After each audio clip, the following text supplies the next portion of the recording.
All right, good morning and welcome to Trader Minute. Great to have you aboard. I apologize again here for my voice. I started going out last week. I've gotten a little bit of it back, slowly coming. So I apologize here. Hopefully we'll have it full tilt here shortly. So all right, let's take a look at this market. Let's talk about some of the things that are coming up this week but before we do that, just a quick note. Options Education Week kicks off here today. And you'll notice here, if you come into the live trade seat, you just scroll up top here. You see this little link, Options Education Week. If you click on that, it'll give you the schedule of classes, okay, and when they're going to be run. Okay. Feel free to join us live. They will be run through the live trade seat here through the same video platform that I'm using right now. They will all be recorded, and the video links will be posted in this page once those videos are given. I will give a few of those, and Carl will be giving a few of those, and we'll start that here this week. The whole goal behind this is for those of you that are coming in or want a quick refresher on how to use options, those of you that have traded before but not necessarily with options, to kind of give you a good overview of what we're using here at Trader Minute and how we use options and get you kind of ready for the next challenge that kicks off here on Friday. Okay, so just a quick reminder of that. All right, well, today is Veterans Day. Happy Veterans Day to all our vets out there. And what does this mean for the markets? Okay, well, banks are closed. It is a bank holiday, but markets will be trading. Stocks will be trading.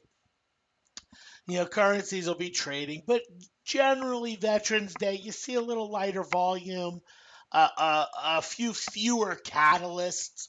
And a few fewer catalysts is what we are going to see for the entire week. Let me kind of show you what I mean. We've been going through and dealing with a lot of earnings over about the past month. It's been steadily slowing down the number of companies reporting earnings. Friday last week, or excuse me, Thursday and Friday had a few last week. But look at this week. As far as big companies reporting earnings, it pretty much dries up. Okay, pretty much dries up. We have a few Dillard's and DKS and Newsweek. We have a few here this week, but nothing major. Okay. Also on the economic front, economic data. Now here's the schedule for the week.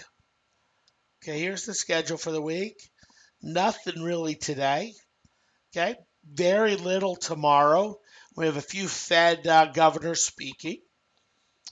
Okay, Wednesday we don't even get oil report or the oil report that comes on Thursday this week. We start to get jobless claims, a little bit of trade data, some industrial production data, but in all, a very light week, even from an economic calendar standpoint. Perhaps the biggest catalyst this week is Thursday. They are going to start dealing with the nomination for Fed replacement with Janet Yellen, and questioning about tapering and whether the Fed is going to taper, what her plans are if she were to take over for Chairman Bernanke. And so that will kick off here on Thursday. And that might be perhaps the biggest catalyst overall for the market this week. Okay. Now, just because there's not a catalyst doesn't mean the market can't move.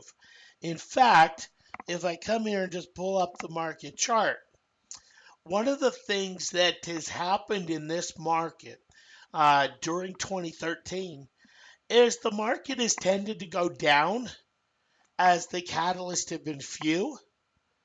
And as the catalysts have been many, the market has gone up.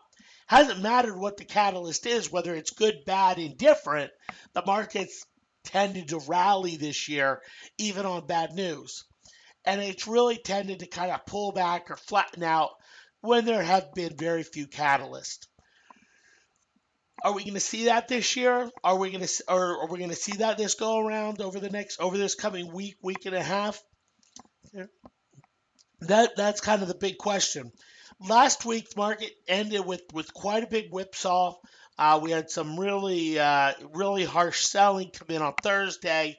The buying picked up just as fast, and I will come back and look at that here. But one of the things I want to show you, okay, one of the things I want to show you is the overall nature of these lack of catalyst in November, because this happens every year. And last week we looked a little bit at some of the November charts that kind of have happened mid-November and some of the price action that we've seen. Here's 2012. Okay, here's 2012. And we look at a pullback here beginning in November. Mid-November, we start to rally and start to get a big uptick. But we get this normalized correction during the month of November. Okay, let's take a look at 2011. We're going to see something very similar. Okay, we get a November where, hey, everything's pretty flat. We get some up and down in the beginning of November, and then we start to roll over middle of November, get a normalized correction. I mean, this is 100 points on the S&P in a matter of 1, 2, 3, 4, 5, 6, 7, 8, 9 days. Okay. We go to 2010. We see the same thing. We go back in time, and with very few exceptions, do we not see some sort of normalized pullback in November that leads to a late November, early December rally? Okay. That has been a very strong seasonal trend, perhaps one of the strongest seasonal trends that we have seen stay in the market over the past several years. So without any real catalyst, there's a chance that we see that. Okay, is there any reason for the market to go down? Well, you could make a few arguments. Perhaps the greatest is some of the government debt situation that is still on board and still set to hit come January. But from a economic data, earnings, catalyst standpoint, the catalysts are few. Today, market set to open relatively flat, slightly to the downside, about a point to the downside if you take into account fair value. On this minute chart of futures, we can see the market basically closed up here on Friday after kind of surging into the close. And, while it traded a little lower overnight, pretty much opening flat. Right now for us, we're in two positions. Okay, we are in Capital One, puts on Capital One, and puts on MGM. Both of these on Friday held below our stopping points. All right, we're Capital One. We start to trade up above 70. We don't really want to mess with that, and MGM starts to push above 1925. We don't really want to mess with that. So those are the levels that we are keeping an eye on here this morning, and we will look to pull them off if they break those, if they start to push above those price levels. For those of you new hopping on, you'll notice we don't have any hard stops on them. We generally won't use hard stops. But really kind of map out and look, okay, what's the price action actually doing? So here as we open, both Capital One and MGM opening pretty flat. If you look kind of just across the board down here on the open, we do have a mixture of green and red. Perhaps one of the stocks that is pulling back the hardest this morning is Google. Google received a downgrade here today. And that's putting some negative pressure on that on Google stock here this morning as it continues to trade below the 7-day moving average. Apple slightly negative, bonds pretty flat. Some of the metals are pretty flat. In general, don't expect a whole lot of movement. Uh, Aaron, you asked a really good question here earlier. What about the regional banks? Would you step in and buy some of the regional banks here today? And I think you would make money with them stepping in and buying them here today. Do I think this is the best buy point for them? No. We talked about the fundamental shift in the regional banks on Friday, how we saw interest rates surge, employment, the revisions were really strong, and that tended to benefit the regional banks. They surged here on Friday, went into a little bit of a short term overbought position, pulling back a little bit here this morning and pushing back, if I look at the hourly chart, back below the 7 hour. To watch these things come down a percent, percent and a half in the next couple days and consolidate and give a new entry is what I would like to see for me to chase into those regional banks. Do I think there's been a fundamental shift? Yes. Can that shift out here with some of the stuff that Yellen is going to be talking about this week? It could. So, in this market with something up that much, I just don't really want to be a chaser. Doesn't mean that they're not going to do well as we go forward, but not enamored with chasing here. Let's take a look here at Tesoro. We talked about Tesoro last week, and Tesoro is an oil refiner. Okay, basically produces gasoline and other petroleum products. And Tesoro had this real nice move here in October. Has pulled back, has been volatile, consolidating between 47 and 50. It had this gravestone candle on Thursday, mostly due to the market pulling back so hard at the close. Rebounded yesterday, today pushing, holding this 50 area.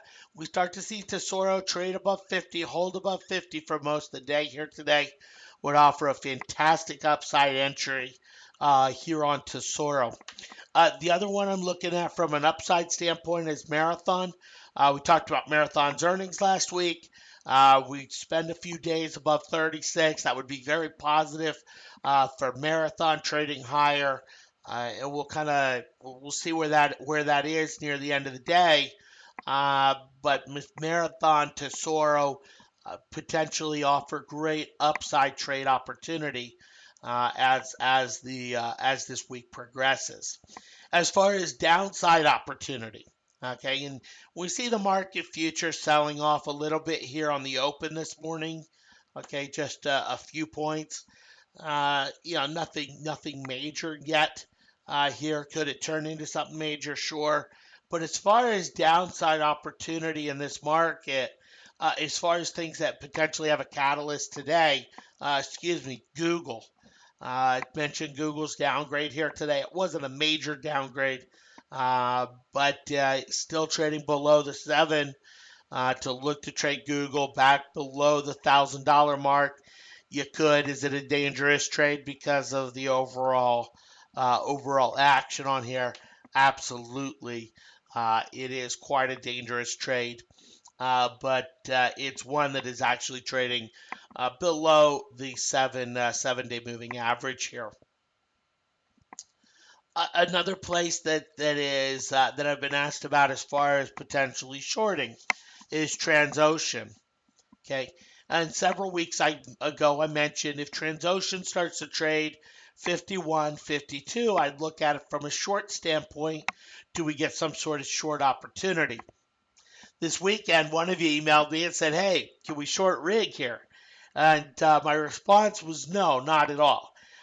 One of the things that has happened with rig is the fundamental story has shifted a little bit.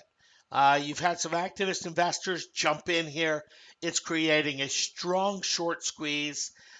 They're issuing some dividend. They're giving some shareholder value back. And so while rig may be one of the weakest of the energy components, some of the activism that's happening there is really helping to push this thing higher. And until we see signs that that's going to slow or stop, there's no real short play here on rig. You can be a buyer of rig, kind of at your own peril there, as far as buying into an overbought situation. but rig here, don't really see a whole lot happening there. I'd much rather, look to be a buyer of something like Tesoro than to jump into something like rig. All right, so our positions here, MGM. Okay, and MGM here, casino stock. These casino stocks have been white hot. I believe it was one of you put in a chat. Yeah, NASCAR for you. You put in a chat here on MGM about them getting some of the, or looking to get a Western Massachusetts resort casino license. And yes, they have that action going on. That could be a potential upside catalyst. Overall, though, MGM from a chart standpoint has started to create lower highs and lower lows over the last 6 weeks. Okay, over the last several weeks, it rebounded a little bit on Friday, didn't erase all of Thursday's gains. Okay, so we're still looking for it to hold on to that 1925 level.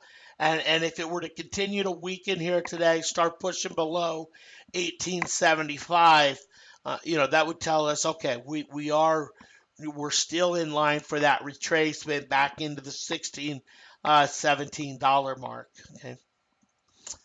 Capital One, okay. Uh, we've seen this thing rally a little bit every single morning and pretty much sell off into the afternoon in the close. So far here on Capital One, the action is bullish. Pushing below back above the 7 hour. If it starts to break up above 70, we'll pull this off and look to run away from a Capital One here. Uh, we still have this short-term resistance level up here at 70. Some of the major negative divergences on the daily chart, but it's one where, hey, market trend could still just completely take this thing higher here. Okay.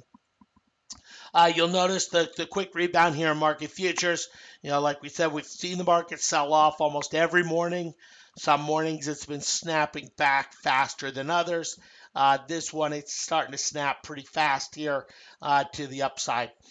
Some other upside plays that are out there, take a look at some of the small resource stocks. Something like Concho Resources, which pulled back a little bit here nicely over the last 3 weeks. Very strong hammer action on Thursday. Nice little hollow Marubozu action. Friday, pushing back up above 110. Setting a bull vibe signal here if we get a little bit of extra move with the MACD to the upside, but setting up in a very interesting position. As far as small cap energy, you have Rose Resources, which has pulled back strongly here, got an upgrade this morning.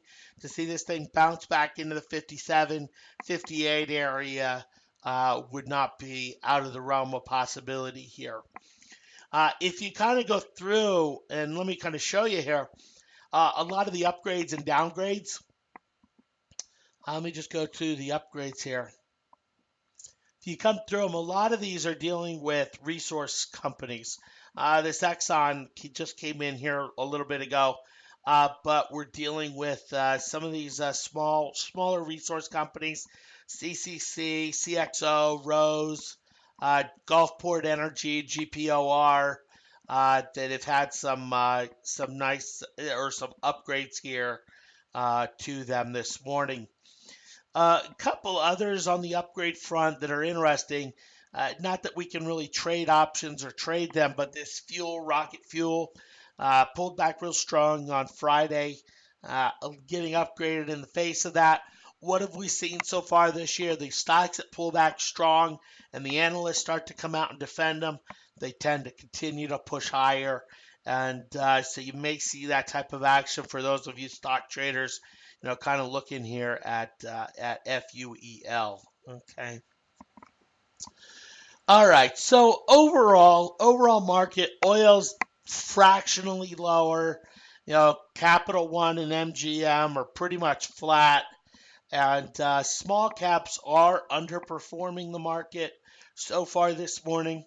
But really not a whole lot of action as we look down the board. And Monday morning, no catalyst. Really tough to say, hey, let's make entries here and here and here. And generally something where, hey, you kind of let the action, go out and happen.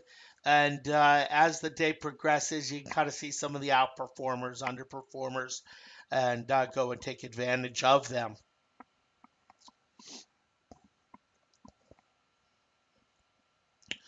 Okay, as far as trading goes, we will be starting the new 3K challenge this Friday. We look forward to that. This last challenge, for those of you who are new, our last challenge we wrapped up last week. We didn't have success. We lost our 3,000. It was one of our challenges that did not work. You'll be able to see the results. Those will be all posted into the site here today as they've been wrapped up. But so we look for a very positive kickoff to the next challenge.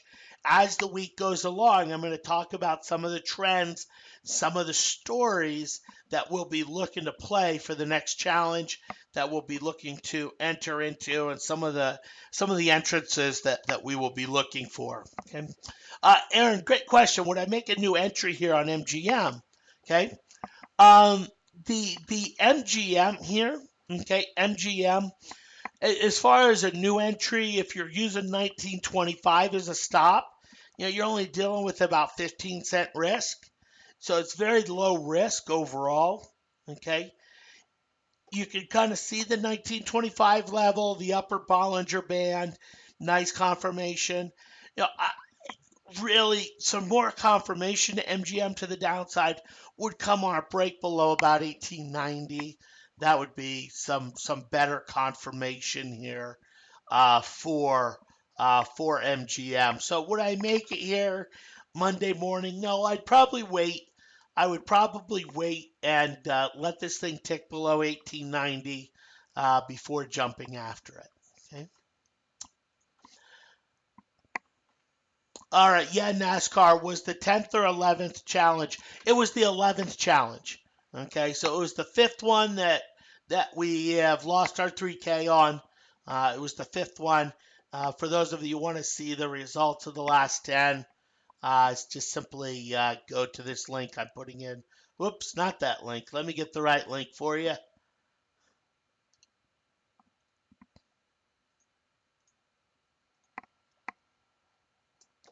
There we go. That second link. Okay.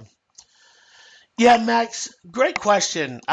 Google, as far as a reversal to the upside, looking very bullish. It really would, especially with the downgrade today, given the catalyst.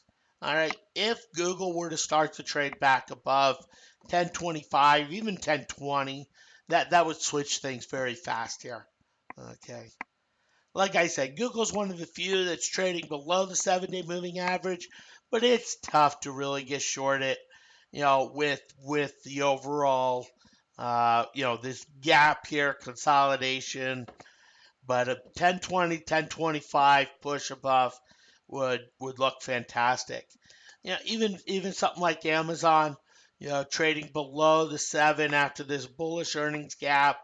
If these things start to show they're ready to trade back above the 7, they're able to get a little bit of volume to the upside. That'd be very positive.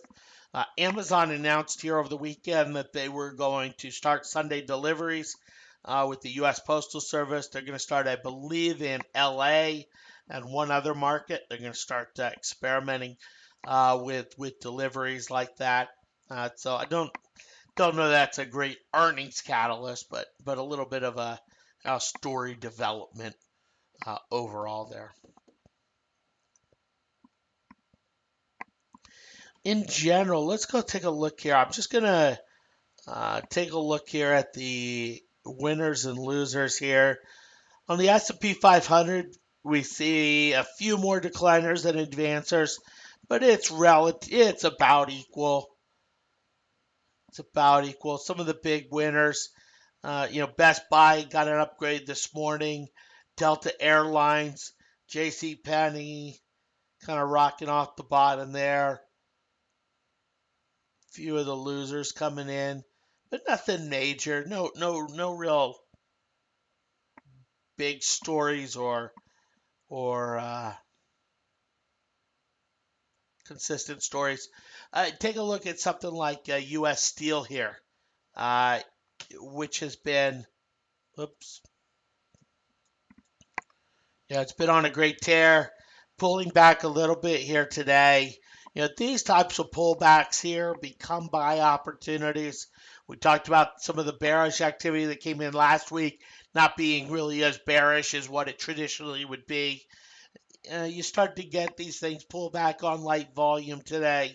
You see US Steel hold 27, 26 and a half. Could offer a really nice play to the upside again here.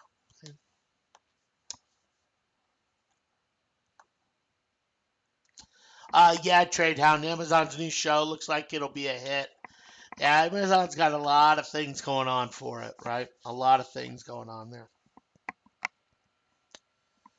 All right, I'm just going to go through my list of stocks here that I've been asked about this morning. Let's start with MDR.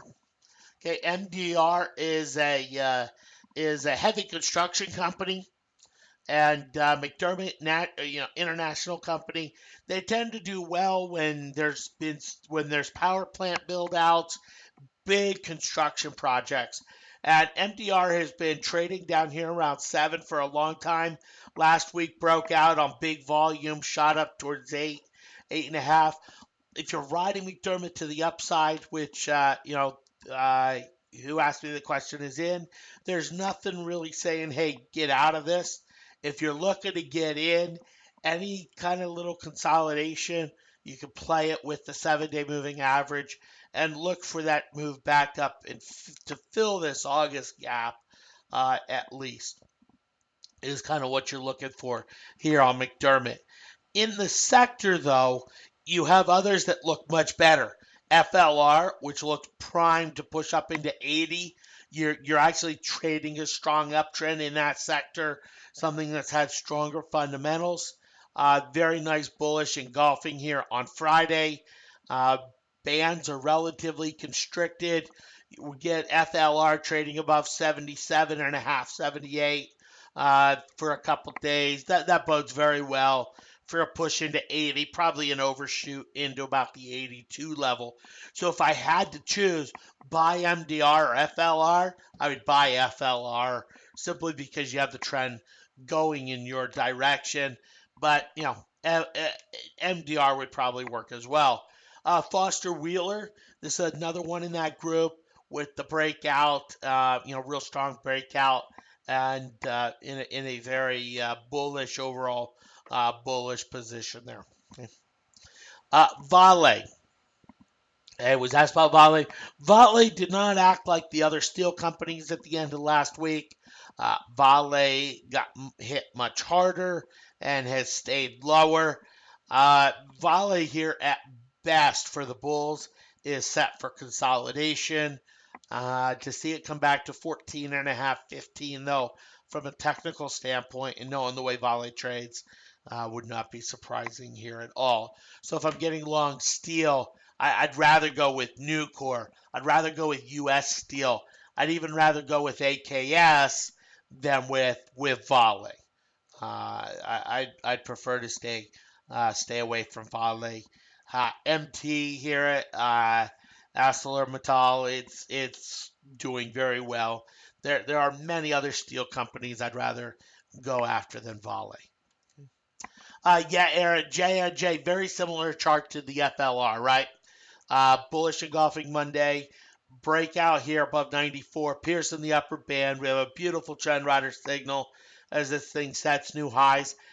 Back here, these August highs is not a resistance area as the volume was relatively light. Now, went up there, hit on an overbought condition. volumes light, pulled back with the market, actually pulled back as interest rates shifted, and Johnson and Johnson, very bullish activity overall for J&J. All right, we're looking at MGM here this morning. MGM is pushing above 19 and a quarter. Okay. The thing I don't like about MGM above 19 and a quarter here is really what it's doing on the daily chart.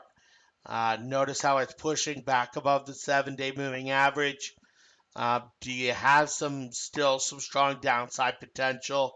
Absolutely you do, but in this market, breaking and holding above 19 here today says, hey, chances are to at least come back to 20 and a half before really moving lower.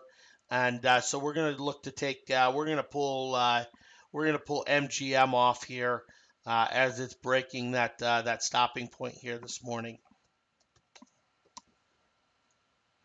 We have plenty of time on the options. This isn't something where we don't have time. This is more of, hey, you know what? We stepped in. We said we'll go after this with some of the move that we got Thursday. If we don't get follow through, it's not anything we want to really sit in for any extended period of time. So I'm actually just going to pop out on a market order just so we can get the order out here. Looks like $1.16 fill for that on MGM.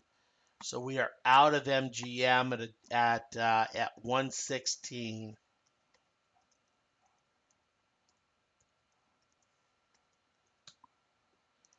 And this kind of goes to what we talked about Friday with stops, right? And when we're wanting to really pay attention, when not, with MGM here, okay, with MGM here, I just don't want to pushing above 1925.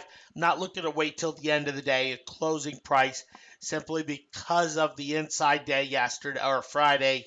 Now with some of the bullish action this morning, the risk of this pushing up into the 19 and a half, 1975 level has just grown tremendously. Yeah, NASCAR, you thought time was usually against option buyer in favor of seller. Yeah, depending on how you're looking at the options, right? It really depending on which way the stock goes. I mean, if you're looking to play an upward or a downward trend over a course of a month, yeah, I mean, time is going to help you as long as you move into the money. But, if you're looking to play a consolidation or something, time value be in favor of the seller there. With the way we were using that option, it had nothing to do with the IV and the time value and any of that. We were simply playing that from a directional standpoint, looking for follow through. I mean, Friday was a perfect setup. We have the trend rider bear signal that came in on late October. We had a flat consolidation as the market ticked higher.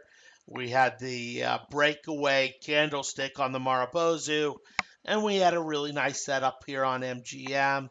Just didn't work out here, and has started to shift the other way. As most of the bearish triggers, I mean, we have had absolutely beautiful bearish setups over the last month in various stocks, and 2013 continues to be very unkind to the bears overall. Okay.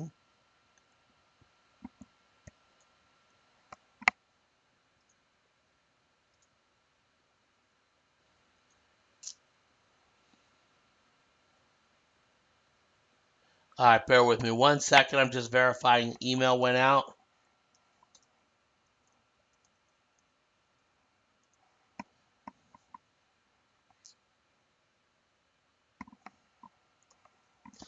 Great. All righty, fantastic. Okay. All right. So there we are here. We're still in Capital One. Continues to trade low. We do see the market breaking higher, breaking into new highs here today. continues to be overall bullish here. MRO Tesoro setting up for nice entries. In fact, those of you looking to buy into Tesoro, today is pretty much everything you'd want to see. I'd like to see it close above 50 here today to jump into it from a trend rider standpoint. But if it does that, we'll jump in there as the day progresses. Those of you who were on last November's challenge, you remember Tesoro being very nice to us. I've kind of been hoping Tesoro will consolidate a little bit. We can enter in on Friday for the challenge. We'll see if we get that. It may not wait for us, but such is. All right. Well, thanks for hopping on. Any questions? Carl will be with you on chat most of the morning here. He'll be happy to answer any of your questions. He will be. He's been doing his top three every day. You'll notice in the actual live trade seat there on the right hand side it says Carl's top three. Uh, he'll start posting the charts and explanations of his top three here every day starting today. And so we'll look forward to that and go from there. Thanks for hopping on. We'll talk to you later. Have a great day.